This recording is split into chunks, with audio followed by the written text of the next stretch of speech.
था। जैक को demon wolf और ड्रैगन क्रॉसबो बनाने के लिए रिफाइंड आयरन की जरूरत थी और रिफाइंड आयरन को हासिल करने के लिए जैक एक माइन में पहुंच चुका था और यहीं से नेक्स्ट एपिसोड की शुरुआत होती है, जहां हम जैक को उसी माइन के अंदर रिफाइंड आयरन की खुदाई करते हुए देखते हैं और जैक रिफाइंड आयरन के एक पीस को उठाते हुए कहता है, मुझे रिफाइंड आयरन के 15 पीसेस निकालते ही इतना ज्यादा टाइम लग गया, मैं तो इसी में थक चुका हूँ। तभी जैक की सिस्टम ओपन होते हुए जैक को डीमन वुल्फ दिखाती है और डीमन वुल्फ को देखकर जैक उसके मैकेनिज्म को बनाने के लिए उसके ऊपर क्लिक कर देता है और जैसे ही जैक क्लिक करता है एक डीमन वुल्फ का मैकेनिज्म क्रिएट होने लगता है और देखते ही देखते एक डीमन वुल्फ तैयार हो गया था। उस डीमन वुल्फ को देखते हुए जैक कहता है, ये तो वाकई बहुत अमेजिंग है, मुझे और ज्यादा रिफाइंड आयरन हासिल करना होगा ताकि मैं ज्यादा से ज्यादा डीमन वुल्फ बना पाऊं। और ये कहकर जैक एक बार फिर से रिफाइंड आयरन की माइनिंग करने लगता है और माइनिंग करते हुए जैक कहता है, अगली बार जब मैं टियानमो सेट के लोगों से मिलूंगा तो इन डीमन वुल्फ की मदद से कम मैं उनसे फाइट तो कर पाऊंगा। जैक माइन में खुदाई कर ही रहा था कि तभी जैक को वहाँ पे किसी के आने का एहसास होता है। ये एहसास होते ही जैक खुद से कहता है, मुझे लगता है कोई मेरा पीछा कर रहा है। और ये कहकर जैक अपने ख्यालों में खो गया था, जहाँ जैक उसका पीछा कर रहे कल्टीवेटर से कहता है, अगर तुम अपनी सलामती चाहते हो तो चुपचाप बाहर आ जाओ। जैक की ये बात सुन के एक कल्टीवेटर अपने हाथ में तलवार लिए हुए जैक के सामने आ जाता है और वो जैक से कहता है, मैंने तुमसे एक्सपेक्ट नहीं किया था कि तुम मुझे ढूंढ लोगे। और ये कहकर उस कल्टीवेटर ने अपनी तलवार से जैक पे अटैक कर दिया था, पर उसका कोई भी अटैक जैक को छू भी नहीं पाता और जैक उसे किक मार देता है जिससे वो उड़ता हुआ पीछे जा गिरता है। और उसके बाद जैक अपने डीमन वुल्फ को समन करता है जिससे जैक उस कल्टीवेटर पे अटैक कर देता है। यहाँ मैं आपको बता दूं, जैक ये सब अपने ख्यालों में खोए हुए सोच रहा है। उसके बाद जैक उस कल्टीवेटर के पास जाकर उससे पूछता है, मेरा पीछा करने के लिए तुम्हें किसने कहा था? जिसपे वो कल्टीवेटर जैक से कहता है, तुम उसका नाम मुझसे कभी नहीं बुलवा पाओगे। और ये कहकर वो कल्टीवेटर खुद को सेक्रीफाइस करने वाला था, पर तभी जैक उसकी गर्दन को पकड़ लेता है और उसे कहता है, ओहो, तो तुम खुद ही खुद को मारने वाले थे, पर मैं तुम्हें इतनी आसानी से थोड़ी मरने दूंगा। और तभी जैक की सिस्टम उसे वापस प्रेजेंट में ले आती है, जहाँ जैक ये सब सोच के ही बहुत ज्यादा खुश हो गया था। ये देखकर जैक की सिस्टम उससे कहती है, मास्टर प्लीज ड्रीम देखना बंद करें। सिस्टम की ये बात सुन के जैक भी वापस अपने होश में आ जाता है और वो सिस्टम पे गुस्सा करते हुए कहता है, तुम ये अपनी बड़ी सी जबान बंद रखो। और ये कहकर जैक उस कल्टीवेटर को बाहर आने के लिए कहता है जो उसका पीछा कर रहा था। जैक की ये बात सुन के वो कल्टीवेटर वहाँ से भागने लगता है और वो भागते भागते खुद ही गिर जाता है। ये देख के जैक की उम्मीदों पे पानी फिर गया था, क्योंकि उसे लग रहा था यहाँ पे बिल्कुल वैसा ही होगा जैसा उसने अपने ख्यालों में सोचा था। पर तभी जैक खुद को दिलासा देते हुए वेवलाइक स्ट्राइड स्किल का यूज करके काफी तेजी से भागता हुआ उस कल्टीवेटर के सामने पहुंच गया था। उसके पास पहुंचकर जैक उसे किक मारते हुए कहता है, तुम भाग क्यों रहे थे? जिसपे वो कल्टीवेटर जैक को सीधा सीधा बता देता है कि लियू युआन ने मुझे तुम्हारा पीछा करने के लिए कहा था। यहाँ पे एक बार फिर से जैक की उम्मीदों पे पानी फिर गया था, क्योंकि जैक ने सोचा था कि मैं इस कल्टीवेटर को टॉर्चर करते हुए इससे नाम उगलवाऊंगा, पर वो कल्टीवेटर बहुत ही ज्यादा डरपोक था। वो जैक को सारी बात बताते हुए कहता है, लियू युआन ने जाओ जियान के साथ हाथ मिलाया है तुम्हें और चुवेन को पकड़ने के लिए। जाओ जियान के बारे में मैं आपको बता दूं, जाओ जियान जियान सेट का एक कोर डिसाइबल है। उस लड़के की ये बात सुन के जैक सीरियस हो गया था और वो खुद से ही कहता है, इसका मतलब है कि चुवेन खतरे में है। उसके बाद सीन चेंज होता है, जहाँ हम चुवेन को भी उसी माइन के अंदर देखते हैं, जहाँ उसके साथ 2 लड़कियां और एक लड़का था और वही लड़का जाओ जियान था जो की पल सीएलएम के 6 लेवल पे था। वो चुवेन को रिफाइंड आयरन की लालच देकर इस माइन में ले आया था और तभी जाओ जियान चुवेन से कहता है, इस माइन के अंदर काफी मात्रा में रिफाइंड आयरन मौजूद है। तभी एक लड़की जिसका नाम वनर था जो की पल सीएलएम के 1st लेवल पे थी, वो चुवेन से कहती है, तुम परेशान ना हो, हम जरूर रिफाइंड आयरन को हासिल कर लेंगे और उस रिफाइंड आयरन की मदद से उसे मोटल कैनन को ठीक करेंगे। तभी एक दूसरी लड़की जिसका नाम शी योन था जो की पल सीएलएम के 3rd लेवल पे थी, वो भी चुवेन को दिलासा देती हुई कहती है, हाँ तुम परेशान ना हो, इमोर्टल कैनन को ठीक करने में पेंगलाई सेक्ट और मो सेक्ट भी तुम्हारी मदद करेंगे। जिसपे चुवेन कहती है, और हमारे पास कोई रास्ता नहीं है, मैं यहाँ पे बस अपना बेस्ट दे सकती हूँ, पर मुझे डर है कि अगर हम रिफाइंड आयरन को हासिल कर भी ले फिर भी हम इमोर्टल कैनन को फिक्स नहीं कर पाएंगे। और ये कहकर चुवेन उन्हें बताती है कि इमोर्टल कैनन के ऊपर जो एरे है वो फेल हो गया है, उसकी पावर अब पहले जैसी नहीं रही, मेरे फादर और एल्डर्स भी इसको फिक्स करने के लिए कुछ नहीं कर पा रहे। जिसपे शी योन चुवेन से कहती है, तुम फिक्र ना करो, चेन फेन कल तक यहाँ पहुंच जाएगा, उसके पास मैग्नीशियम का बहुत हाई टैलेंट है और मुझे लगता है वो उस इमोर्टल कैनन को इजीली फिक्स कर देगा। ये सुन के चुवेन खामोश हो जाती है और वो माइन में आगे बढ़ने लगते हैं। वहीं दूसरी तरफ जैक उस लड़के से पूछता है, वो लोग कहाँ हैं, जल्दी बताओ नहीं तो मैं तुम्हें यही मार दूंगा। जैक की ये बात सुन के वो लड़का बहुत ही ज्यादा डर गया था और वो जैक को एक मैप देते हुए कहता है, ये मेरा मैप है जो मुझे लियू युआन ने दिया था, तुम इसकी मदद से उन्हें ढूंढ सकते हो, मुझे बस तुम्हें वहाँ लाने के लिए कहा गया था। और चुवेन को वहाँ लाने की जिम्मेदारी जाओ जियान की थी। जैक उस मैप को लेते हुए अपनी सिस्टम को दे देता है और सिस्टम जैक को माइन का मैप हासिल करने के लिए कांग्रेचुलेशन कहती है। और तभी वो लड़का जैक से कहता है, मैंने तुम्हें सबको सच बता दिया है, अब प्लीज मुझे यहाँ से जाने दो। और ये कहकर वो जैक के सामने झुक जाता है। ये देखकर जैक उसे छोड़ देता है और जैक खुद से ही कहता है, मुझे लगता है अब मेरा कमाल दिखाने का टाइम आ गया है। और ये कहकर जैक सिस्टम से पूछता है, सिस्टम क्या तुम्हारे पास कोई ग्रुप अटैक स्किल है? और उसके बाद हम जैक को वहाँ पे एक ट्रैप बिछाते हुए देखते हैं जो उसी सिस्टम की तरफ तरफ से मिला था। ट्रैप बिछाने के बाद जैक सिस्टम से कहता है मुझे उन लोगों की लोकेशन दिखाओ, और जैक के ऐसा कहते ही सिस्टम में एक नेविगेशन ओपन हो जाता है और उस नेविगेशन को देखते हुए जैक काफी तेजी से भागकर लियो युआन की तरफ जाने लगता है और जैक की सिस्टम उसे बताती है कि लियो युआन हमसे 1.8 किलोमीटर दूर है। अगले सीन में हम चूएन के ग्रुप को देखते हैं जो लियो युआन वाली जगह पे पहुंच चुके थे और लियो युआन को वहां देखते हुए चूएन कहती है ये यहाँ क्या कर रहा है, और तभी लियो युआन के डिसाइबल्स उन्हें चारों तरफ से घेर लेते हैं। ये देखकर चूएन समेत बाकी दोनों लड़कियां भी बहुत ज्यादा घबरा गई थी। तभी जाओ जियान लियो युआन के पास जाते हुए उससे कहता है मैं इन्हें यहाँ ले आया हूँ, मेरा सामान कहाँ है जो तुम मुझे इन्हें यहाँ लाने के बदले में देने वाले थे। ये सुन के लियो युआन जाओ जियान की तरफ एक पोटली फेंकता है जिसके अंदर एक मोटल हर्ब थी और लियो युआन जाओ जियान से कहता है जाओ जियान तुम जियान सेक्ट के एक इमीडिएट डिसाइबल हो, फिर भी तुम्हें एक मोटल हर्ब खुद से ही ढूंढनी पड़ी। इसका मतलब है जियान सेक्ट के लीडर के बारे में जो र्यूमर्स हैं वो सच है कि वो अपने डिसाइबल्स का बिल्कुल ख्याल नहीं रखते। पर जाओ जियान उसे कोई जवाब दिए बगैर एक तरफ जाके चुपचाप खड़ा हो जाता है। उसके बाद लियो युआन आगे आते हुए उन दोनों लड़कियों से कहता है तुम दोनों मो सेक्ट से हो, मैंने ठीक कहा ना, तुम दोनों भी बहुत खूबसूरत हो, मुझे यकीन नहीं हो रहा कि मुझे 3 ब्यूटीज एक साथ मिल गई। ये सुन के वनर लियो युआन से कहती है तुम हमसे क्या चाहते हो। वहीं शी योन जाओ जियान से कहती है मुझे नहीं पता था कि तुम इतने घटिया लड़के हो। और चूएन भी गुस्सा करते हुए जाओ जियान से कहती है अगर तुमने जियान सेट को धोखा देने की कोशिश की तो मेरे फादर तुम्हें जिंदा नहीं छोड़ेंगे। चूएन की बात सुन के लियो युआन हंसते हुए चूएन से कहता है जियान सेट पहले खुद को तो प्रोटेक्ट कर ले, और तुम्हारे फादर जैसे एक बुज़दिल आदमी भला हमारे लियो जियान सेट से कैसे पंगा ले सकता है। और लियो युआन के ऐसा कहते ही वहाँ पे मौजूद लियो जियान के सभी डिसाइबल्स उन तीनों लड़कियों के क्लोज आने लगते हैं। और तभी हम जैक को देखते हैं जो काफी तेजी से भागता हुआ आकर अपने ड्रैगन क्रॉस बो से उन सभी पे अटैक कर देता है और वो तीनों लड़कियों को प्रोटेक्ट करने के लिए उनके सामने खड़ा हो जाता है। और इसी के साथ हमारा ये एपिसोड यहीं पे खत्म हो जाता है। अब नेक्स्ट एपिसोड में देखना इंटरेस्टिंग होगा कि जैक उन तीनों लड़कियों को लियो युआन से कैसे बचाता है। अब ये तो हमें नेक्स्ट एपिसोड में ही पता चलेगा। अगर आपकी वीडियो अच्छी लगी तो लाइक कर दें और अगर चैनल पे नहीं आए हो तो सब्सक्राइब करते जाना। तो मिलते हैं एक न्यू वीडियो में, तब तक के लिए बाय।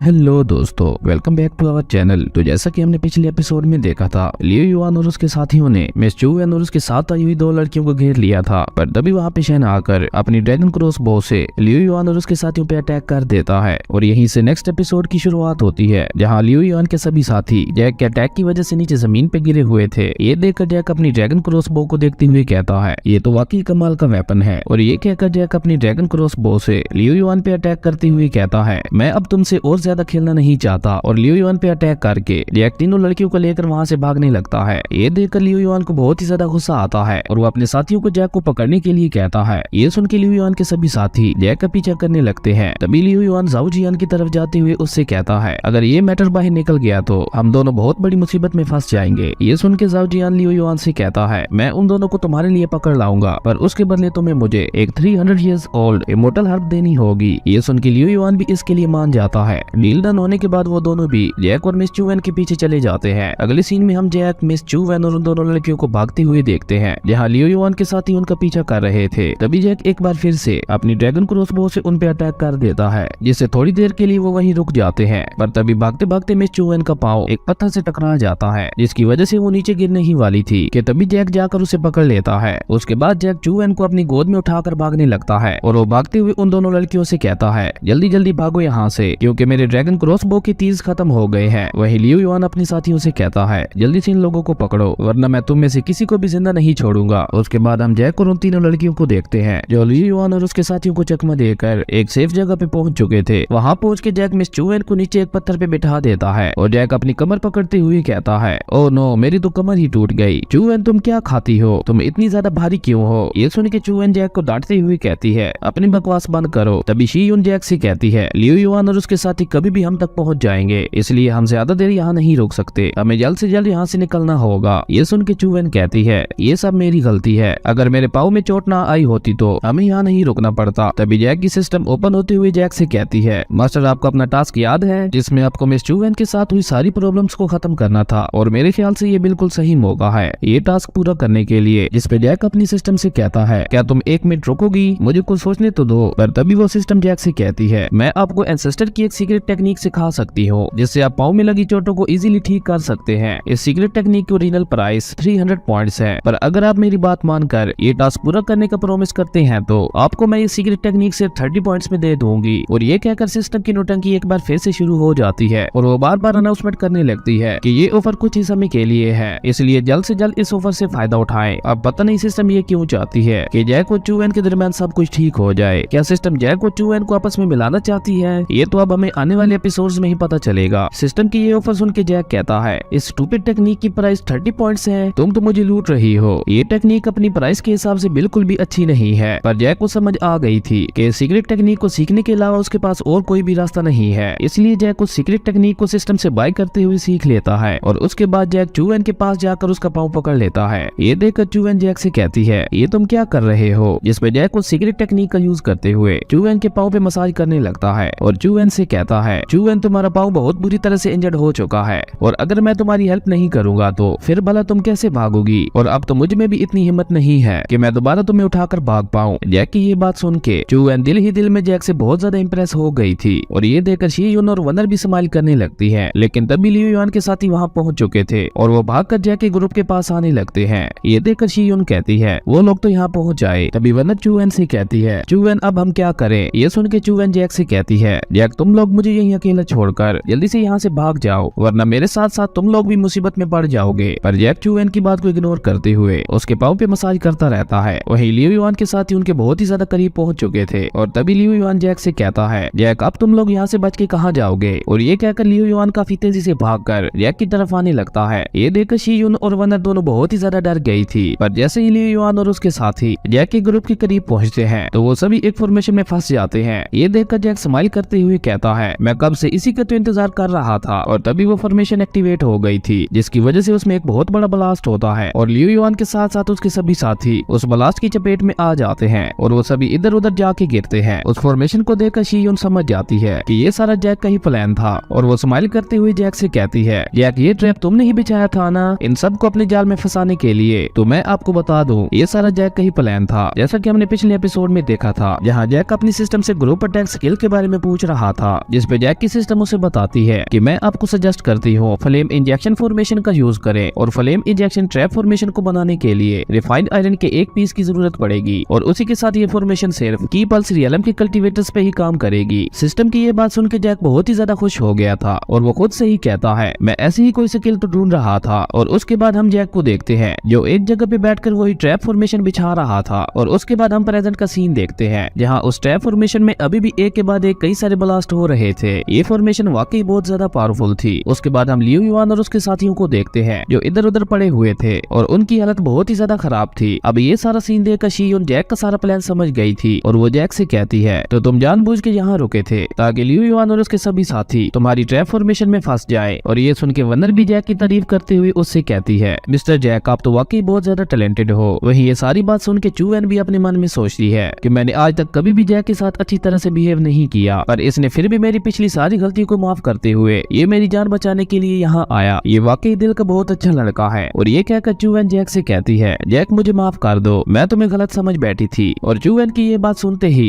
जैक की सिस्टम उसके सामने ओपन होते हुए कहती है कांग्रेचुलेशन मास्टर, आपने चू एन के साथ हुई पिछली सारी प्रॉब्लम्स को खत्म करके ये टास्क पूरा कर लिया है और इसके रिवार्ड में आपको सिस्टम की तरफ से एक मैकेनिज्म का फोल्डिंग बेंच मिलता है और उसी के साथ आपने वनर शी यून और चू एन की वॉरशिप को भी हासिल किया है जिसके रिवार्ड में आपको 30 पॉइंट्स मिलते हैं। ये सुन के जैक के फेस पे एक स्माइल आ जाती है और उसके बाद जैक एंसेस्टर की सीक्रेट टेक्निक का यूज करते हुए चू एन के पाँव को भी ठीक कर देता है और वो चू एन से कहता है लो मैंने तुम्हारे पाँव को ठीक कर दिया, ये इतनी भी बड़ी बात नहीं थी, पर अब तुम्हें कहीं मुझसे प्यार तो नहीं हो गया और अब तुम कहीं ऐसा तो नहीं कहोगी कि जैक मैं तुमसे शादी करना चाहती हूँ क्योंकि तुमने मेरी जान बचाई है। ये सुन के वनर और शी उनका मुंह भी खुला का खुला रह गया था और समझ नहीं आ रही थी कि जैक ये सब क्या बोल रहा है। पर जैक की ये बात सुन के चू एन को बहुत ही ज्यादा गुस्सा आता है और वो अपने उसी पाँव से जैक को एक एक मार देती है जिससे जैक उड़ता हुआ पीछे जा गिरता है। और चू एन जैक से कहती है मेरे साथ ऐसे बकवास मत किया करो। पर वनर चू एन की पावर को देखकर बहुत ही ज्यादा हैरान हो गई थी और वो चू एन से कहती है चू एन तुम्हारी पावर तो पहले से कई गुना ज्यादा बढ़ चुकी है। जिस पे चू एन कहती है हाँ बिल्कुल, मुझे भी मेरी कल्टीवेशन पहले से कई गुना ज्यादा स्ट्रॉन्ग लग रही है। तभी जैक के सामने उसकी सिस्टम ओपन होते हुए जैक को बताती है ज़ॉम्बी किंग वाली जगह ओपन हो गई है और वो जैक को कांग्रेचुलेशन कहते हुए बताती है कि उस जगह के ओपन होते ही एक हिडन टास्क आया है आपको ज़ॉम्बी किंग को मारना होगा और उसके रिवार्ड में आपको एक लार्ज ट्रैप डायग्राम दी जाएगी जिसका नाम हेवन एंड अर्थ कोलैप्स है, जो कि बहुत ही ज्यादा पावरफुल है। तभी चूएन खड़े होते हुए जैक से कहती है, जैक अब तुम यहाँ पे किसका इंतजार कर रहे हो, चलो अब हमें यहाँ से चलना चाहिए। चूएन की ये बात सुन के जैक चूएन को एक तरफ इशारा करते हुए कहता है, तुम लोग यहाँ से इस माइन से बाहर जा सकते हो और मुझे अभी इस माइन के अंदर थोड़ा काम है, तो मैं थोड़ी देर बाद आ जाऊंगा। ये सुन के चूएन परेशान होती हुई कहती है, क्या कहा तुमने, तुम हमारे साथ नहीं आ रहे, कहीं तुम इस माइन के डीप में जाने का तो नहीं सोच रहे। ये सुन के शीयोन भी जैक से कहती है, मिस्टर जैक ऐसा ना करे, वो जगह बहुत ही ज्यादा खतरनाक है। ये सुन के जैक कहता है, मुझे पता है मुझे क्या करना है, अब तुम लोग जल्दी से यहाँ से जाओ। और ये कहकर जैक वहाँ से एक तरफ बढ़ जाता है ज़ॉम्बी किंग को मारने के लिए। ज़ॉम्बी किंग के बारे में मैं आपको बता दूं, ज़ॉम्बी किंग असल में जनरल टियान मो ही है और ज़ॉम्बी किंग को इस माइन के डीप में कैद किया गया था और अपने टास्क को पूरा करने के लिए जैक को उसी तरफ जाना पड़ रहा था। और इसी के साथ हमारा ये एपिसोड यहीं पे खत्म हो जाता है। अब नेक्स्ट एपिसोड में देखना इंटरेस्टिंग होगा कि जैक ज़ॉम्बी किंग को कैसे मारता है। अगर आपको ये वीडियो अच्छी लगी तो लाइक कर दें और अगर चैनल पे नए आए हो तो सब्सक्राइब करते जाना। तो मिलते हैं एक न्यू वीडियो में, तब तक के लिए बाय।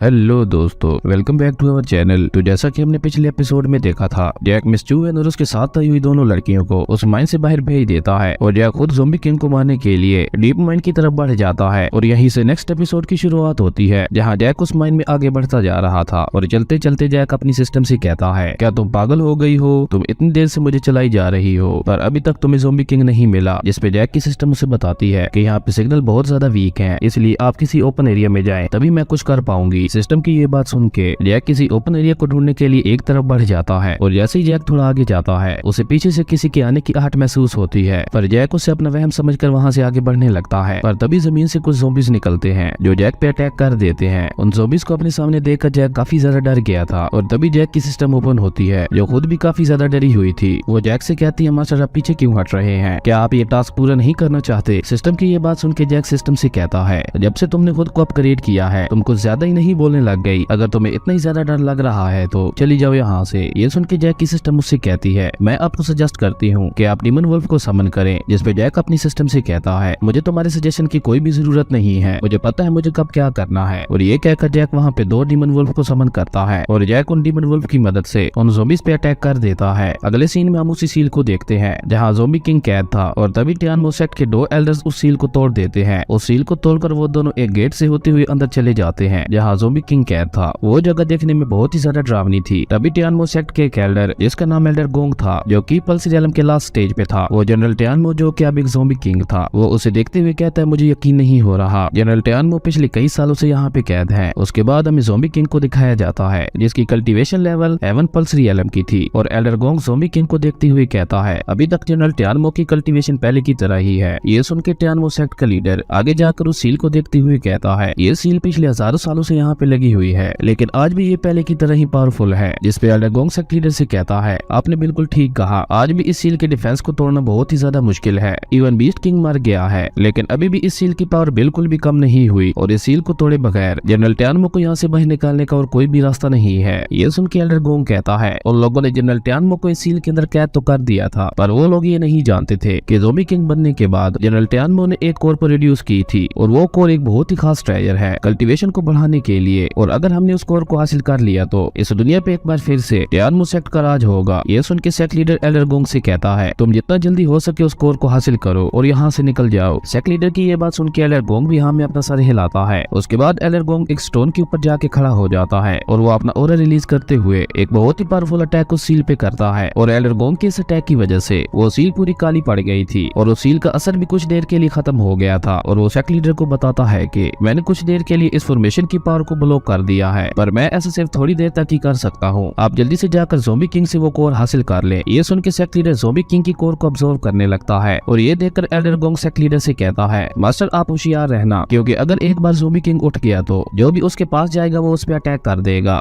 ये सुन के सेक्ट लीडर काफी सावधानी से उस कोर की पावर को ऑब्जर्व करने लगता है और वो कोर बाहर आने ही वाली थी कि तभी ज़ॉम्बी किंग उठ जाता है। उसके बाद सीन चेंज होता है और हम जैक को देखते हैं जहाँ जैक के दोनों डीमन वुल्फ ने वहाँ पे मौजूद सभी ज़ॉम्बीज को मार दिया था ये देखकर जैक की सिस्टम ओपन होते हुए जैक से कहती है, कांग्रेचुलेशन मास्टर, आपने सेकंड लेवल की बहुत सारी कोर्स को हासिल किया है और उसी के साथ आपने बहुत सारा रिफाइंड आयरन भी हासिल किया है। ये सुन के जैक बहुत ही ज्यादा खुश हो गया था, क्योंकि जैक जिस मकसद के लिए इस माइन में आया था, जैक का वो मकसद पूरा हो गया था। अब बस उसे सिस्टम का टास्क पूरा करना था। और तभी वो दोनों डीमन वुल्फ जैक के पाँव को सहलाने लगते हैं। ये देखकर जैक कहता है, क्या ये दोनों डीमन वुल्फ पागल हो गए हैं? और तभी जैक को वहाँ पे ज़ॉम्बी किंग के रोर करने की आवाज सुनाई देती है। ये सुन के जैक काफी ज्यादा सीरियस हो गया था और उसने दोनों डीमन वुल्फ को वापस भेज दिया था। उसके बाद जैक उसी तरफ बढ़ जाता है जहाँ से उसे ज़ॉम्बी किंग के रोर करने की आवाज सुनाई दी थी। अगले सीन में हम जैक को उसी ज़ॉम्बी किंग वाली जगह पे देखते हैं, जहाँ जैक छुपकर ज़ॉम्बी किंग को देखने लगता है। और तभी जैक की नजर टियानमो सेट के लीडर पे पड़ती है और उसे देखते हुए जैक कहता है, अब ये कौन लोग हैं जो यहाँ पे आके फाइट कर रहे हैं? तभी जैक की सिस्टम उसे ज़ॉम्बी किंग के बारे में बताती है और ये देखकर जैक को पता चल जाता है कि उन दोनों में से एक ज़ॉम्बी किंग है। और ज़ॉम्बी किंग को देखकर जैक हैरान होते हुए कहता है कि ये सील से बाहर कैसे आया? क्या बीस्ट किंग के मर जाने की वजह से? ये खुद ही वो सील तोड़ के बाहर तो नहीं आ गया? मुझे लगता है बीस्ट किंग के मर जाने की वजह से बहुत सारी अच्छी चीजें अब खत्म हो जाएंगी। वहीं ज़ॉम्बी किंग एक के बाद एक अपनी बड़ी सी तलवार से सेक लीडर पे अटैक करने लगता है। वहीं सेक लीडर भी उन अटैक से बचते हुए ज़ॉम्बी किंग पे अटैक करने लगता है और उन दोनों के दरमियान हमें एक बहुत ही खतरनाक लेवल की फाइट देखने को मिलती है। तभी ज़ॉम्बी किंग वहाँ पे मौजूद एक बड़े से पिलर को उठाकर सेक लीडर की तरफ फेंक देता है, पर सेक लीडर उस अटैक से बचते हुए ज़ॉम्बी किंग पे जाकर अपना एक बहुत ही ज्यादा पावरफुल अटैक कर देता है, जिससे ज़ॉम्बी किंग उड़ता हुआ पीछे जा गिरता है। अब ज़ॉम्बी किंग को बहुत ही ज्यादा गुस्सा आ गया था और वो अपना ऑरा रिलीज करते हुए जोर जोर से चिल्लाने लगता है। और ज़ॉम्बी किंग के चिल्लाने की वजह से वहाँ पे ज़ॉम्बीज की एक सेना इकट्ठा होने लगती है, जो चारों तरफ से सेक लीडर को घेरते हुए उस पे अटैक कर देते हैं। ये देखकर सेक लीडर उनके साथ लड़ने की कोशिश करता है, पर वो लोग तादाद में बहुत ही ज्यादा थे। वो ज़ॉम्बी सेक लीडर को चारों तरफ से पकड़ लेते हैं, जिसकी वजह से सेक लीडर बिल्कुल भी हिल नहीं पा रहा था। और इस मौके का फायदा उठाते हुए ज़ॉम्बी किंग अपनी तलवार से एक बहुत ही पावरफुल अटैक सेक लीडर पे कर देता है, जिससे वहाँ पे एक बहुत बड़ा ब्लास्ट होता है। ये देखकर ज़ॉम्बी किंग खुश हो जाता है, क्योंकि उसे लग रहा था कि उसने सेक लीडर को खत्म कर दिया है। पर सेक लीडर भी कम पावरफुल नहीं था, उसने अपने आगे शील्ड लगाकर खुद को बचा लिया था। और अब सेक लीडर को भी बहुत ज्यादा गुस्सा आ गया था। वो अपना ऑरा रिलीज करते हुए ऊपर हवा में उठ जाता है और वो अपनी ब्लैक पावर्स का यूज करते हुए लाइटिंग ड्रैगन को समन करता है। और सेक लीडर उस लाइटिंग ड्रैगन से ज़ॉम्बी किंग की सेना पे अटैक कर देता है और ज़ॉम्बी किंग की सेना सेक लीडर के इस एक अटैक से ही खत्म हो गई थी। और इससे हमें पता चलता है कि सेक लीडर भी बहुत ज्यादा पावरफुल है। और इसी के साथ हमारा ये एपिसोड यहीं पे खत्म हो जाता है। अब नेक्स्ट एपिसोड में देखना इंटरेस्टिंग होगा कि सेक लीडर और ज़ॉम्बी किंग में से कौन जीतता है और क्या जैक ज़ॉम्बी किंग को मारने का अपना टास्क पूरा कर पाएगा या नहीं। ये तो अब हमें नेक्स्ट एपिसोड में ही पता चलेगा। अगर आपको वीडियो अच्छी लगी तो लाइक कर दें और अगर चैनल पे नए आए हो तो सब्सक्राइब करते जाना। तो मिलते हैं एक न्यू वीडियो में, तब तक के लिए बाय।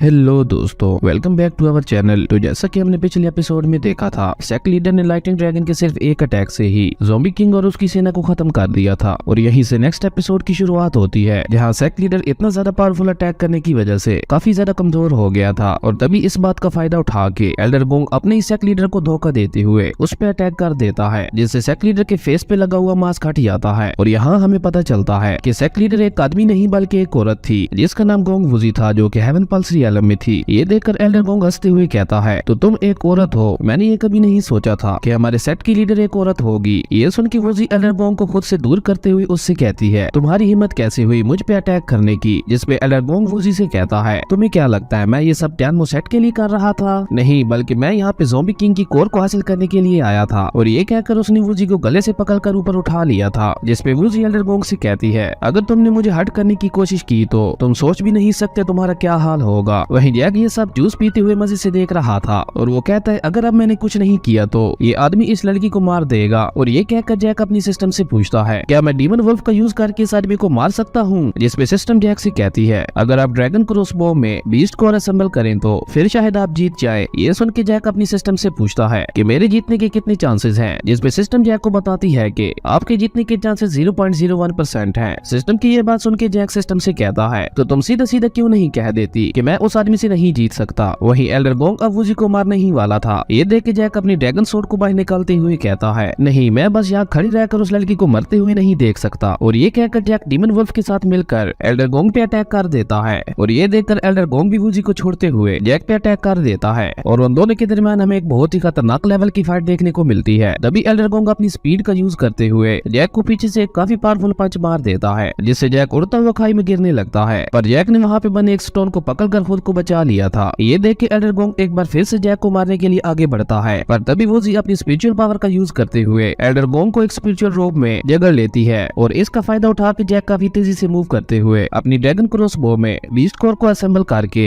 एल्डर गोंग पे अटैक कर देता है, जिससे वहाँ पे एक बहुत बड़ा ब्लास्ट होता है और एल्डर गोंग वहीं मारा जाता है। उसके बाद जैक ज़ोंबी किंग के पास जाकर कहता है तो ये है लेजेंडरी जनरल टियानमो, और ये कहकर जैक ज़ोंबी किंग को कुछ किक्स मारता है और तभी जैक की सिस्टम ओपन होते हुए जैक से कहती है कांग्रेचुलेशन मास्टर, आपने ज़ोंबी किंग को मार के हिडन टास्क पूरा कर लिया है और इसके रिवार्ड में आपको एक कोर, एक ग्रैंड सेप्टर, एक ज़ोंबी प्रैक्टिस और उसी के साथ एक लार्ज ट्रैप फॉर्मेशन मिलती है। इतने सारे रिवार्ड्स देखकर जैक काफी ज्यादा खुश हो गया था। उसके बाद जैक सेक्ट लीडर वूजी की तरफ जाते हुए उससे पूछता है तुम ठीक तो हो ना, और ये कह के जैक अपनी सिस्टम से एक हीलिंग मेडिसिन को बाहर निकालते हुए वूजी को देता है, पर वूजी जैक का हाथ झटक देती है। ये देख के जैक वूजी से कहता है अभी अभी मैंने तुम्हारी जान बचाई है, फिर तुम मेरे साथ ऐसे बिहेव क्यों कर रही हो, तुम्हें तो मेरा शुक्रिया अदा करना चाहिए। जिसपे वूजी जैक को डांटते हुए कहती है अपनी बकवास बंद करो। ये सुन के जैक ज़ोंबी किंग की कोर को बाहर निकालते हुए वूजी से कहता है तो तुम्हें ये कोर चाहिए, इसी कोर के लिए तुम यहाँ आई थी ना। उस कोर को देखकर वूजी जैक से वो कोर लेने की कोशिश करती है, पर जैक वूजी के दोनों हाथ पकड़ते हुए उससे नीचे गिराकर वो हीलिंग मेडिसिन पिला देता है और जैक उससे कहता है अगर तुम्हें ये कोर चाहिए तो उसके लिए पहले तुम्हें खुद को हील करना होगा। जैक की ये बात सुन के वूजी वहीं बैठ के खुद को हील करने लगती है। ये देखकर जैक अपनी तारीफ करते हुए खुद से ही कहता है मैं कितना अच्छा इंसान हूँ, और ये कहकर जैक भी वहीं बैठकर कल्टीवेशन करने लगता है। अगले सीन में हम ज़ियान सेक्ट पैलेस के मेन हॉल को देखते हैं, जहाँ जू लियूटियन अपनी एल्डर्स के साथ मौजूद था और उसी के साथ वहाँ पे दो और लोग भी थे, जिनमें से एक ग्रैंड मास्टर मो थे और दूसरा लियो होंगफिंग था, और ये दोनों ही अर्थ पल्स रियलम के कल्टीवेटर्स थे। तभी वहाँ पे एक आदमी उड़ते हुए आता है, जिसे देखकर वहाँ पे सभी लोग उसे ग्रीट करते हैं। वो आदमी जिसका नाम ज़ुआन युआन था, जो हेवन पल्स रियलम में था। वो कहता है मुझे टियानमो सेट के अटैक के बारे में न्यूज मिली है, तो तुम लोगों ने इसके बारे में क्या प्लान बनाया है। जिसपे ग्रैंड मास्टर मो कहते हैं टियानमो सेट बहुत ही ज्यादा खतरनाक है और मुझे डर है कि उनके साथ डील करना इतना भी इजी नहीं होने वाला। तभी लियो होंगफिंग मास्टर ज़ुआन युआन को बताता है कि टियानमो सेट का कहना है उन्हें इमोर्टल कैनन चाहिए, और ये कहकर लियो होंगफिंग मास्टर चू लियूटियन से कहता है तुम वो इमोर्टल कैनन उन्हें दे क्यों नहीं देते, वो बस लोहे का एक ढेर ही तो है, वो इमोर्टल कैनन टियानमो सेट को देने से ये मैटर यही खत्म हो जाएगा। ये सुन के मास्टर चू कहते हैं भले ही वो इमोर्टल कैनन डिस्ट्रॉय हो गया है, पर वो हमारे एंसेस्टर्स की आखिरी निशानी है जो वो हमारे लिए छोड़ के गए थे, इसलिए मैं किसी भी हालत में इमोर्टल कैनन टियानमो सेट को नहीं दूंगा। तभी क्याओशन मास्टर ज़ुआन युआन से कहता है इमोर्टल अलायंस के सभी क्लैंस आपस में जुड़े हुए हैं, और अगर ज़ियान युन सेट की बेइज्जती होती है तो ये पूरे इमोर्टल अलायंस की बेइज्जती होगी, इसलिए मेरी आप सबसे रिक्वेस्ट है कि कोई भी कदम उठाने से पहले आप लोग उसके बारे में अच्छे से सोचें। मास्टर ज़ुआन युआन क्याओशन की इस बात पे हमें अपना सर हिलाते हैं, पर तभी लियो होंगफिंग कहता है बीस्ट किंग मार चुका है और उसी के साथ इमोर्टल कैनन भी अब पहले जैसा पावरफुल नहीं रहा, तो फिर तुम लोग टियानमो सेट के साथ कैसे डील करोगे। जिसपे मास्टर ज़ुआन युआन कहते हैं हम इस बारे में डिस्कस करते हैं और कोई प्लान बनाते हैं। अगले सीन में हम जैक और वूजी को देखते हैं, जहाँ वूजी अभी भी खुद को रिकवर कर रही थी। वहीं जैक की सिस्टम उसे ग्रैंड सेप्टर के बारे में बताते हुए कहती है ये एक खास किस्म का आर्टिफैक्ट वेपन है, अगर ये किसी को एक बार अपना ओनर चुन लेता है तो उसके बाद ये वेपन किसी और की बात नहीं मानता। ये सुन के जैक बहुत ही ज्यादा खुश हो गया था और वो सिस्टम से कहता है मुझे जल्दी से इस ग्रैंड सेप्टर का ओनर बनाओ। जैक अपनी सिस्टम के साथ बातें कर ही रहा था कि तभी अचानक सिस्टम पे वार्निंग का मैसेज शो होने लगता है, और ये देखकर जैक टाइम में रहते ही वहाँ से एक तरफ जंप लगा देता है, और तभी जिस जगह पे जैक था वहाँ पे एक अटैक होता है जो कि वूजी ने किया था। ये देख के जैक वूजी से कहता है क्या तुम पागल हो गई हो, तुम जानती हो ना अभी थोड़ी देर पहले मैंने ही तुम्हारी जान बचाई थी, फिर भला तुम मुझे क्यों मारना चाहती हो। जिसपे वूजी जैक से कहती है तुमने मेरा फेस देख लिया है और जो भी मेरा फेस देख लेता है उसे मरना ही पड़ता है, और ये कहकर वूजी अपना ऑरा इकट्ठा करने लगती है जैक पे अटैक करने के लिए। पर तभी जैक की सिस्टम ओपन होते हुए जैक से कहती है मैं आपको सजेस्ट करती हूँ आप ज़ोंबी प्रैक्टिस स्किल का यूज करते हुए ज़ोंबी किंग को समन करें, और तभी वूजी जैक पे अटैक कर देती है। लेकिन जैक ने टाइम रहते ही ज़ोंबी किंग को समन कर लिया था, जिसने वूजी के अटैक को रोक के जैक को बचा लिया था, और उसके बाद ज़ोंबी किंग वूजी पे लगातार अटैक्स करने लगता है, जिसे वूजी भी अब संभाल नहीं पा रही थी। ये देखकर वूजी जैक से कहती है नेक्स्ट टाइम जब हम मिलेंगे तब मैं तुम्हें पक्का मार दूंगी, और ये कहकर वूजी वहाँ से गायब हो गई थी। ये देख के जैक ज़ोंबी किंग को वापस भेजते हुए कहता है जब तक मैं यहाँ हूँ मुझे इस जगह का फायदा उठाना चाहिए, और ये कह के जैक एक बार फिर से रिफाइंड आयरन को निकालने के लिए चला जाता है। वही बीस्ट किंग की वो शील्ड जिसे एल्डर गोंग ने अपनी पावर से थोड़ी देर के लिए ब्लॉक कर दिया था वो दोबारा एक्टिवेट हो गई थी। अगले सीन में हम ज़ियान सेक्ट पैलेस को देखते हैं, जहाँ चू लियूटियन अपने एल्डर्स के साथ टियानमो सेक्ट से कैसे निपटा जाए इसके बारे में डिस्कस कर रहे थे। तभी सेक्ट लीडर को एहसास होता है कि किसी ने ज़ोंबी किंग वाली सील के साथ छेड़खानी की है, इसलिए वो क्याओशन को उस माइन के अंदर भेजते हैं इन्वेस्टिगेट करने के लिए। अगले दिन हम जैक को देखते हैं जो अपने रिवार्ड्स देखते हुए उस माइन से बाहर आ गया था। तभी जैक को वहाँ पे चू एन लोगों के साथ एक लड़का दिखाई देता देता है जिसका नाम चैन फिन था, जो कि एक मैकेनिज्म एक्सपर्ट था। वो यहाँ पे इमोर्टल कैनन को ठीक करने के लिए आया था और चैन फिन की नॉलेज को देखकर सभी लड़कियां उससे बहुत ज्यादा इंप्रेस हो गई थी। वही ये देखकर जैक को चैन फिन से जलन होने लगती है और तभी उसके दिमाग में एक आइडिया आता है और जैक वहाँ से बाहर आ जाता है। जैक को वहाँ देखकर चूएन भाग के जैक की तरफ जाती है और वो जैक से कहती है, फाइनली तुम माइन से बाहर आ ही गए, ये तो बहुत ही अच्छी बात है। ये देख के जैक उसे रिफाइंड आयरन दिखाते हुए कहता है, मैं बस इसे लेने के लिए गया था। जैक के पास रिफाइंड आयरन देखकर वनर भागती हुई जैक के पास जाती है और उसकी तारीफ करने लगती है। ये देखकर चैन फिन को जैक से बहुत ही ज्यादा जलन होने लगी थी और वो धीरे से खांसते हुए शी यून को देखता है। ये देखकर शी यून जैक को चैन फिन का इंट्रोडक्शन देते हुए कहती है, चैन फिन पूरे इमोर्टल अलायंस में इकलौता ऐसा लड़का है जो मैकेनिज्म के एक्सपर्ट लेवल पे है। शी यून की ये बात सुन के वनर कहती है, ये इतनी भी बड़ी बात नहीं है क्योंकि जैक को भी मैकेनिज्म के बारे में बहुत अच्छी नॉलेज है। और तभी वहाँ पे फायर वर्क होने लगता है और उस फायर वर्क को देखकर जैक समझ जाता है कि जुई किसी मुसीबत में है, इसलिए जैक वहाँ से भागकर जुई की तरफ जाने लगता है और ये देखकर चूवेन भी जैक के पीछे चली जाती है। अगले सीन में हम जुई के गांव को देखते हैं जिसपे टियानमो सेट के लोगों ने अटैक कर दिया था, लेकिन तभी वहाँ पे चूवेन पहुंच जाती है जुई की मदद करने के लिए क्योंकि जुई का गांव जियानयुन सेट की प्रोटेक्शन के अंदर आता था। वहीं दूसरी तरफ क्याओशन माइन के अंदर पहुंच चुका था जहाँ बाकी क्लैंस के तीनों मास्टर्स भी आए हुए थे। तभी ग्रैंड मास्टर मो लियो होंगफिंग से कहता है, अब आपका बेटा और डिसाइबल्स किसी भी काम के नहीं रहे। ये सुन के लियो होंगफिंग को बहुत ही ज्यादा गुस्सा आता है और तभी वो लड़का जिससे जैक ने मैप छीना था वो मास्टर युआन युआन को बताता है कि एक डिसाइबल जो जियानयुन सेक्ट से था जिसका नाम जैक था उसी ने ये सब किया है। तभी मास्टर जुआन युआन को पता चल जाता है कि कोई छुप के उनकी बातें सुन रहा है। ये पता चलते ही मास्टर जुआन कहता है, कौन है वहाँ? तभी क्याओशन सामने आते हुए सभी मास्टर्स को ग्रीट करता है। ये देखकर लियो होंगफिंग क्याओशन से कहता है, अपनी ये एक्टिंग बंद करो और देखो तुम्हारे सेट के एक डिसाइबल ने मेरे बेटे का क्या हाल किया है। अगले सीन में हम चूवेन और जुई को देखते हैं जो टियानमो सेट के लोगों के साथ फाइट कर रही थी, पर टियानमो सेट के लोग काफी ज्यादा पावरफुल थे। वो उन दोनों पे भारी पड़ रहे थे और मौके का फायदा उठा के टियानमो सेट का एक सिपाही चूवेन पे अटैक कर देता है, लेकिन तभी जैक ने वहाँ आकर चूवेन को संभाल लिया था। ये देखकर टियानमो सेट का एक सिपाही जैक से कहता है, लड़के अगर तुम अपनी सलामती चाहते हो तो चुपचाप यहाँ से चले जाओ। तभी एक दूसरे सिपाही आगे आकर अपने लीडर से कहता है, बॉस कहीं ये जनरल जैन भी तो नहीं है? वही उनकी बातें सुन के जैक खुद से ही कहता है, क्या ये लोग मुझे जानते हैं? और ये कह के जैक उन लोगों से पूछता है, क्या तुम लोग मुझे जानते हो? जिसपे वो लीडर सिपाही कहता है, उससे अब कोई भी फर्क नहीं पड़ता, तो वैसे भी अब मरने वाले हो। और ये कह के वो तीनों एक साथ मिलकर जैक पे अटैक कर देते हैं। ये देखकर जैक अपने ग्रैंड सेप्टर को बुलाता है और उससे थंडर एंड सी टेक्निक का यूज करते हुए उन तीनों पे अटैक कर देता है। जैक का ये अटैक वाकई बहुत ज्यादा पावरफुल था और जैक के इस अटैक को देखकर चूवेन बहुत ही ज्यादा हैरान हो गई थी और वो खुद से ही कहती है, इस लड़के के पास तो काफी मिस्टीरियस पावर्स हैं, ये तो फाइटिंग के साथ साथ मैजिक करना भी जानता है। वहीं जैक के अटैक की वजह से उन तीनों सिपाहियों की हालत बहुत ही ज्यादा खराब हो गई थी। ये देख के जैक उनमें से एक सिपाही के पास जाते हुए उससे कहता है, मुझे बताओ तुम मुझे कैसे जानते हो और टियानमो सेट आखिर मेरा पीछा क्यों कर रहा है? ये सुन के वो सिपाही कहता है, जल्दी यहाँ पे टियानमो सेट की आर्मी पहुंच जाएगी, फिर जियानयुन सेट का कोई भी आदमी बच के नहीं भाग पाएगा। और ये कह के वो सिपाही एक सीक्रेट टेक्निक से खुद को खत्म कर लेता है। ये देखकर लियो कहता है, कहीं ये सब लियो युआन की वजह से तो नहीं हो रहा। तभी जैक को वही लड़का याद आता है जिससे जैक ने मैप छीना था। उस लड़के को याद करके जैक कहता है, वो लड़का पक्का मुझसे कुछ न कुछ छुपा रहा था, यहाँ पे जरूर कुछ न कुछ बहुत बड़ी गड़बड़ है। तभी चूवेन जैक से कहती है, हमें जल्द से जल्द यहाँ से निकलना होगा क्योंकि टियानमो सेट की आर्मी कभी भी यहाँ पहुंच सकती है। उसके बाद सीन चेंज होता है जहाँ टियानमो सेट का एक सिपाही जाकर अपने ग्रुप लीडर को बताता है कि जियानयुन सेट ने इमोर्टल कैनन देने से मना कर दिया है, तो अब हम क्या करें? जिसपे वो लीडर कहता है, मुझे लगता है वो लोग ऐसे नहीं मानेंगे। और ये कहकर वो लीडर उस सिपाही से कहता है, मेरा ऑर्डर टियानमो आर्मी तक पहुंचाओ और उन्हें जियानयुन सेट पे अटैक करने के लिए कहो। और ये ऑर्डर मिलते ही टियानमो आर्मी जियानयुन सेट की तरफ बढ़ गई थी। अगले सीन में हम चैन फिन को देखते हैं जो उस इमोर्टल कैनन को ठीक करने की कोशिश कर रहा था और उसे ऐसा करते हुए वहाँ पे काफी सारी लड़कियां भी देख रही थी। लेकिन तभी उस इमोर्टल कैनन से थोड़ी सी एनर्जी रिलीज होती है जिससे चैन फिन उड़ता हुआ पीछे जा गिरता है। और ये देखकर वहाँ पे खड़ी सभी लड़कियां बहुत ही ज्यादा हैरान हो गई थी। और तभी चैन फिन खड़े होते हुए खुद से ही कहता है, मैंने ये एक्सपेक्ट नहीं किया था कि इस इमोर्टल कैनन में अभी भी इतनी ज्यादा पावर होगी, पर अब जब मैं इसे ठीक नहीं कर सकता तो पूरे इमोर्टल अलायंस में कोई भी इसे ठीक नहीं कर सकता। पर तभी जैक वहाँ आते हुए कहता है, अगर तुम इसे ठीक नहीं कर सकते तो इसका मतलब ये नहीं है कि कोई भी इसे ठीक नहीं कर सकता। जैक की ये बात सुन के चैन फिन जैक से कहता है, लड़के तुम मैकेनिज्म के बारे में कुछ नहीं जानते, इसलिए तुम इस मैटर से दूर ही रहो। ये सुन के जैक चैन फिन से कहता है, क्यों ना हम मैकेनिज्म का एक मुकाबला करें, उसके बाद ही हमें पता चलेगा कि हम दोनों में से कौन बेस्ट है। वहीं चैन फिन भी इसके लिए मान जाता है और उन दोनों के दरमियान मैकेनिज्म को लेकर 3 राउंड्स होते हैं जिसमें चैन फिन बुरी तरह से हार जाता है। ये देखकर चैन फिन जैक से कहता है, भले ही तुम ये मुकाबला जीत गए हो पर इस इमोर्टल कैनन को ठीक करना तुम्हारे बस की बात नहीं है। ये सुन के जैक कहता है, चलो ये भी देख लेते हैं। और ये कह के जैक अपनी सिस्टम से कहता है, क्या तुम्हारे पास इस इमोर्टल कैनन को ठीक करने के लिए कोई रिपेयरिंग स्किल नहीं है? जिसपे सिस्टम जैक को एक मेंटेनेंस मेंटेनेंस की बुक दिखाते हुए कहती है इसकी मदद से आप इस इमोर्टल कैनन को ठीक कर सकते हैं, और क्योंकि आप ये बुक पहली बार यूज कर रहे हैं इसलिए ये आपके लिए बिल्कुल फ्री है। ये सुन के जैक उस मेंटेनेंस बुक से एक तलिस्मैन को बाहर निकाल कर इमोर्टल कैनन के ऊपर लगा देता है, और जैक के ऐसा करते ही वो बड़ा सा इमोर्टल कैनन एक छोटे से इमोर्टल कैनन में ट्रांसफॉर्म हो जाता है। ये देखकर चैन फिन जैक से कहता है इसमें क्या बड़ी बात है, तुमने बस इसकी शेप को ही तो चेंज किया है। इस इमोर्टल कैनन के ठीक होने का पता तो तब चलेगा जब तुम इसकी पावर को प्रूव करोगे, और मुझे यकीन है ये तुम कभी नहीं कर पाओगे। इसलिए मैं चैन फिन तुमसे शर्त लगाता हूँ, अगर तुमने इस इमोर्टल कैनन की पावर को प्रूव कर दिया तो मैं 3000 मरतबा भोंकूंगा। जिसपे जैक कहता है ओके ठीक है, मुझे तुम्हारी ये शर्त मंजूर है। तभी वहाँ पे चूवेन आके जैक से कहती है जैक बहुत बड़ी गड़बड़ हो गई है। अगले सीन में हम जियान सेक्ट के अंदर सभी सेक्ट मास्टर्स को देखते हैं, जहाँ लियो होंगफिंग मास्टर चू लियो टियान से कहता है आपके सेक्ट के एक डिसाइबल जिसका नाम जैक है उसने मेरे बेटे को हर्ट किया है। मास्टर चू अब आपको इस बारे में एक्सप्लेनेशन देनी पड़ेगी। लेकिन तभी जैक उन दोनों लड़कियों वनर और शी उनके साथ वहाँ आते हुए कहता है मैंने ये सब इन दोनों जूनियर सिस्टर्स को बचाने के लिए किया था। उसके बाद वनर और शी यून मास्टर जुआन को बताती है कि लियो युआन और जाओ जियान हमारा गलत फायदा उठाना चाहते थे, लेकिन जैक ने वहाँ पे सही टाइम पे आके हमें बचा लिया था। अगर जैक वहाँ पे सही टाइम पे नहीं आता तो हम सोच भी नहीं सकती कि वो लोग हमारे साथ क्या करते। ये सुन के लियो होंगफिंग चिल्लाते हुए कहता है नहीं ये सब बिल्कुल झूठ है, इस लड़के ने अपनी पर्सनल दुश्मनी के चलते मेरे बेटे को मारा है। और चलो मान भी लेते हैं कि मेरे बेटे ने इन दोनों लड़कियों के साथ बदतमीजी की थी, फिर भी इस लड़के को मेरे बेटे को इस तरह से मारने का हक किसने दिया। और इसी तरह वहाँ पे बहस होने लगती है, और वहाँ पे मौजूद सभी लोग जो जैक से जलते थे वो मिलकर जैक पे एक के बाद एक इल्जाम लगाने लगते हैं। और तभी लियो होंगफिंग जैक पे इल्जाम लगाते हुए कहता है मुझे तो लगता है ये लड़का टियान मोसेट के साथ मिला हुआ है। पर मास्टर चू लियो टियान को जैक पे पूरा यकीन था,